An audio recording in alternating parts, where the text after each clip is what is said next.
Assalamualaikum warahmatullahi wabarakatuh. Jumpa lagi para pendengar Pelita Ilahi yang dianugerahi kasih sayang ilahi dalam solusi jawaban masalah sehari-hari yang disampaikan oleh Hadrat Khalifatul Masih kelima Hadrat Mirza Masur Ahmad Ayyadahullahu ta'ala binasrihil ajiz, yakni berkenaan dengan silsilah Imam Mahdi. Ada seorang wanita dari Indonesia telah bertanya kepada Hadrat Amirul Mukminin Khalifatul Masih yang kelima Ayyadahullahu ta'ala binasrihil ajiz, yaitu apakah Hadrat Imam Mahdi wa Masih Maud alaihissalam berasal dari garis keturunan Nabi Muhammad sallallahu alaihi wasallam? Karena sebuah hadis menyatakan bahwa Imam Mahdi akan berasal dari keturunan Hadrat Fatimah radhiyallahu anha. Di dalam suratnya tertanggal 24 Januari 2023, Hadrat Khalifatul Masih Waqid Hadrat Mirza Masur Ahmad Ayyadahullahu ta'ala binasril ajiz telah memberikan jawaban sebagai berikut. Poin pertama terkait masalah hal ini adalah bahwa riwayat-riwayat di dalam kitab-kitab hadis tentang Imam Mahdi menunjukkan banyak ketidakkonsistenan. Beberapa hadis yang menggambarkan Imam Mahdi berasal dari keturunan Hadrat Fatimah radhiyallahu anha, sementara yang lain menyatakan Hadrat Imam Mahdi alaihissalam berasal dari keturunan Hasan radhiyallahu anhu, Husain radhiyallahu anhu, Abbas radhiyallahu anhu, dan Umar radhiyallahu anhu. Namun hadis lain meriwayatkan bahwa Nabi Muhammad sallallahu alaihi wasallam hanya bersabda bahwa Imam Mahdi yang akan datang akan berasal dari umatku. Alama Ibnu Khaldun di dalam mukadimahnya mengkritisi riwayat-riwayat tersebut dan menulis bahwa seluruh hadis-hadis yang dikemukakan para ulama mengenai Imam Mahdi dan kemunculannya di akhir zaman, meskipun jumlahnya sangat sedikit, tidak lepas dari kritik. Terdapat di dalam mukadimah Ibnu Khaldun hadis riwayat Imam Mahdi yang dijanjikan ketika membahas masalah ini secara panjang lebar, menyatakan ini memang praktek ilahi, bahwa semua tanda yang tercatat dalam nubuatan tentang seorang nabi yang akan datang tidak pernah terpenuhi secara harfiah. Di beberapa tempat terdapat beberapa perbedaan, dan di beberapa tempat terjadi perbedaan akibat pemahaman seseorang. Sementara itu di tempat lain catatan lama mengalami distorsi. Oleh karena itu, jalan kebenaran adalah mengambil manfaat dari apa yang terpenuhi dengan mempertimbangkannya waktu dan kebutuhan. Seandainya perlu untuk menyelaraskan semua tanda-tanda yang telah terbentuk sebelumnya, menurut pemahaman kita sendiri, kita harus meninggalkan semua nabi, dan konsekuensinya hanyalah kehilangan dan ketidakpercayaan. Karena belum ada seorang nabi pun yang semua tanda-tandanya telah terbentuk sebelumnya, telah terpenuhi secara harfiah. Entah bagaimana, ada beberapa kekurangan. Orang-orang Yahudi biasa mengatakan tentang Al-Masih pertama, yaitu Nabi Isa alaihissalam, bahwa beliau akan muncul hanya ketika Nabi Ilya telah kembali ke bumi mendahulunya. Tetapi apakah Nabi Ilyas alaihissalam datang? Demikian pula orang-orang Yahudi biasa bersikeras bahwa Khatamul Anbiya, penutup para nabi yang ditunggu-tunggu, akan berasal dari antara orang Israel.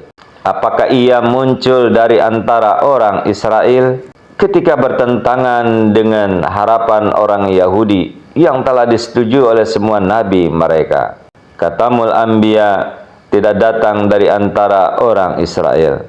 Mengapa mengherankan jika Hadrat Imam Mahdi yang dijanjikan tidak muncul dari keluarga Hadrat Fatimah atau dari Hadrat Abbas? Nubuat Allah membawa banyak rahasia yang tersembunyi. Suatu uji coba juga telah dimaksudkan. Pelajarilah hadis-hadis dengan seksama, karena hadis-hadis tersebut begitu berbeda tentang Imam Mahdi yang dijanjikan, seolah-olah merupakan kumpulan yang kontradiksi. Sebagian hadis mengatakan bahwa Imam Mahdi adalah seorang Fatimiyah. Sebagian lagi mengatakan Imam Mahdi adalah seorang Abbasiyah. Sementara yang lain meriwayatkan bahwa Imam Mahdi adalah seorang dari umatku. Dan hadis Ibnu Majah telah membantah semua riwayat ini, karena hadis ini mengandung kata-kata La Mahdi illa Isa, yang berarti bahwa tiada Mahdi kecuali Isa. Lebih lanjut, hadis-hadis tentang Hadrat Imam Mahdi sedemikian rupa sehingga tidak ada yang tidak diragukan dan tidak ada satupun yang dapat dikatakan sahih. Oleh karena itu, cara nubuat tersebut terwujud dan keputusan yang diberikan oleh hakim yang dijanjikan itulah yang benar. Terdapat di dalam Hakikatul Wahyu Rohani Khazain volume 22 halaman 216 sampai dengan 217. Sebenarnya perbedaan-perbedaan di dalam riwayat-riwayat ini telah muncul karena faktor-faktor politik. Setelah era Khalifah Rashidah, ketika berbagai kelompok dan sekte, ketika berbagai kelompok dan golongan bermunculan di dalam umat Islam, masing-masing golongan memanipulasi riwayat-riwayat tertentu untuk menegaskan superioritasnya atas yang lain. Oleh karena itu, semua riwayat yang menyebutkan kelahiran Hadrat Imam Mahdi di dalam keluarga tertentu pun tidak luput dari kritik. Hanya riwayat yang menyatakan bahwa Imam Mahdi akan berasal dari umat Nabi Muhammad Sallallahu Alaihi Wasallam yang tetap dapat diterima, karena tampaknya riwayat-riwayat tersebut tidak diubah oleh motif-motif politik. Oleh karena itu, di dalam riwayat yang sahih Bukhari dan Muslim tentang Al-Masih dan Mahdi yang akan dibangkitkan di akhir zaman untuk membangkitkan Islam, kata-katanya adalah wa imamunkum minkum, dan dia akan menjadi imam kalian dari antara kalian sendiri, dan juga fa'ammakum minkum, yaitu dia akan memimpin kalian dari kalangan kalian sendiri. Dicatat masing-masing baik di dalam Sahih Bukhari, kemudian Sahih Muslim. Lebih lanjut mengenai silsilah Hadrat Masih Maud alaihissalam, merupakan manifestasi luar biasa dari Allah Subhanahu wa Ta'ala, bahwa indikator-indikator yang tampak ini pun terpenuhi dalam pribadi beliau yang mulia Hadrat Masih Maud alaihissalam. Hadrat Masih Maud alaihissalam telah bersabda, pondasi utama silsilah Sadat adalah keturunan mereka dari keturunan Hadrat Fatimah radhiyallahu anha. Oleh karena itu, meskipun saya bukan seorang Alawi, saya tetap berasal dari Bani Fatimah. Beberapa nenek moyang dari pihak ayah saya berasal dari keluarga Sayyid yang terkenal dan tak terbantahkan. Dalam keluarga kami terkadang sudah menjadi kebiasaan untuk menikahi perempuan dari keluarga Sayyid, dan di lain waktu perempuan dari keluarga kami akan dinikahi dengan keluarga Sayyid. Terdapat di dalam Nujulul Masih Rohani Khazain volume 18 halaman 426. Hadrat Imam Mahdi alaihissalam juga menyatakan, di dalam diriku terdapat esensi Bani Israel dan Fatimiyah. Di dalam diriku terdapat keturunan Bani Israel dan Fatimiyah, dan aku adalah perpaduan dari dua garis keturunan yang diberkahi ini. Mereka yang ahli di dalam hadis dan riwayat sejarah yang sangat menyadari bahwa telah tertulis mengenai Imam Mahdi akhir zaman yang dinantikan adalah ia akan memiliki sifat yang majemuk. Campuran kedua ini terdapat dalam Tuhfa Golarwiyah Rohani Khajain volume 17 halaman 118. Lebih lanjut, menurut Al-Quran dan hadis sahih, tanda paling jelas tentang kedatangan Al-Masih dan Mahdi adalah bahwa beliau berasal dari Persia, yaitu beliau berasal dari non-Arab atau Ajami. Oleh karena itu, kita membaca di dalam Sahih Bukhari bahwa ketika surah Al-Jumu'ah diturunkan kepada Nabi Muhammad sallallahu alaihi wasallam, seseorang bertanya kepada beliau 3 kali tentang ayat wa akharina minhum lamma yalhaqu bihim, dan di antara orang-orang lain di antara mereka yang belum bergabung dengan mereka. Quran surah Al-Jumu'ah ayat yang keempat. Di sini bertanya-tanya siapakah orang yang di antara mereka dari Nabi Muhammad sallallahu alaihi wasallam akan muncul kembali. Nabi Muhammad sallallahu alaihi wasallam tidak menjawab hingga ditanya 3 kali. Hadrat Abu Hurairah radhiyallahu anhu yang meriwayatkan hadis ini mengatakan bahwa pada saat itu seorang sahabat Salman Al-Farisi radhiyallahu anhu berada di antara mereka. Nabi Muhammad sallallahu alaihi wasallam meletakkan dengan tangan beliau yang penuh berkah, dan Hadrat Salman Al-Farisi radhiyallahu anhu dan bersabda, seandainya iman telah terbang ke bintang suraya, beberapa orang atau 1 orang dari antara mereka, yaitu orang-orang Persia, akan membawanya kembali. Terdapat di dalam hadis riwayat Bukhari. Hazrat Masih Maud alaihissalam berasal dari keluarga keturunan Persia. Bukti ini dapat ditemukan dalam dokumen penyelesaian tanah tahun 1865 yang dicatat bertahun-tahun sebelum Hadrat Masih Maud alaihissalam mengajukan klaimnya.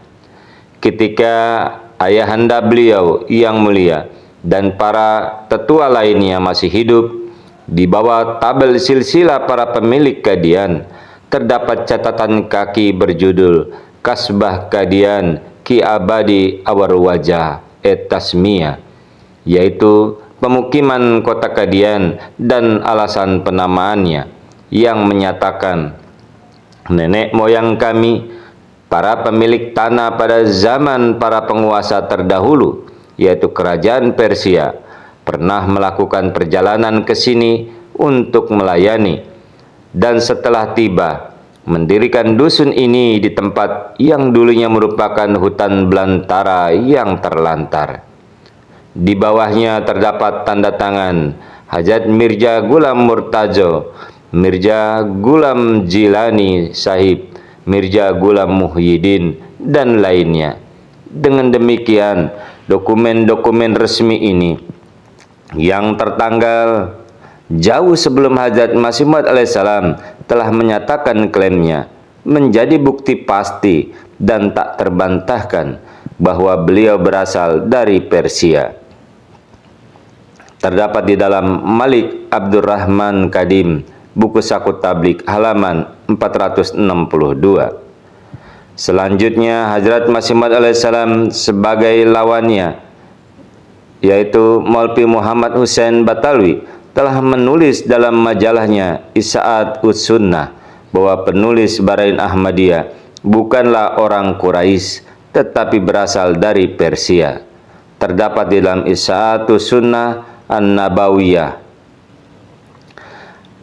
Al-Masih Maud sendiri telah menulis keluarga beliau, yaitu keluarga saya sebenarnya adalah dari Persia, bukan dari Mogul. Saya tidak tahu karena kesalahpahaman apa keluarga itu dikenal sebagai Mogul. Tampaknya Mirza dan Bek diberikan kepada mereka sebagai gelar, sebagaimana Khan diberikan sebagai gelar. Sebagaimanapun apa yang telah Tuhan nyatakan memang benar. manusia bisa jatuh ke dalam kesalahan karena kesalahan kecil, tetapi Tuhan bebas dari kelalaian dan kesalahan. Terdapat di dalam Hakikatul Wahyu Rohani Khajain volume 22 halaman 81.